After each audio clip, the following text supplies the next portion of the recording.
క్రైస్తలో ఈరోజు దేవుని యొక్క వాగ్దానము సంఖ్యాకాండము 22వ అధ్యాయం 17వ వచనం.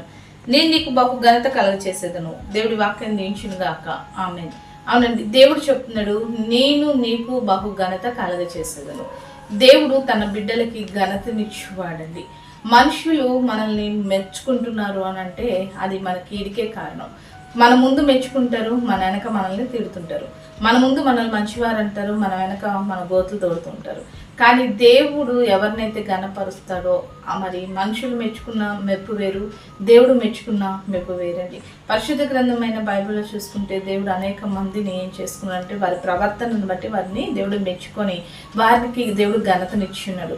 దేవుడి దగ్గర నుండి ఘనత మనం పొందుకోవాలంటే మన మంచి ప్రవర్తన గలవారమే, మంచి భక్తి గలవారమే, అన్ని విషయాలు తగ్గించుకుంటూ ఎప్పుడైతే మనం దేవుడి చిత్తంలో ముందుకు వెళ్తామో అప్పుడు దేవుడు మనల్ని ఘనతగా నిలబెడతాడండి. దేవుని ఘనపరిచిన వారిని తగ్గించాలంటే ఎవరి వల్ల కాదు.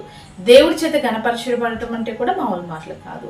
కాబట్టి దేవుడు ఈరోజు నిన్ను ఘనతగా నిలబెట్టాలని, దేవుడు నిన్ను ఘనపరచాలని దేవుడు ఆశపడుతుండగా దేవుడి చిత్తానుసారమైన ప్రవర్తన కలవారమై, భక్తి కలవారమై అన్ని విషయాల్లో మనం తగ్గించుకుంటూ మనుషుల చేత హెచ్చింపబడాలన్న ఆలోచనలు తొలగించుకుంటూ దేవునిలో మంచిగా ఉంటూ దేవుడి చేత అన్ని విషయాల్లో ఘనతగా నిలబడు. అట్రీతిగా దేవుడు నిన్ను అన్ని విషయాల్లో ఘనతగా నిలబెట్టును గాక, ఘనతగా నీ జీవితాన్ని ముందు కొనసాగింపబడును గాక.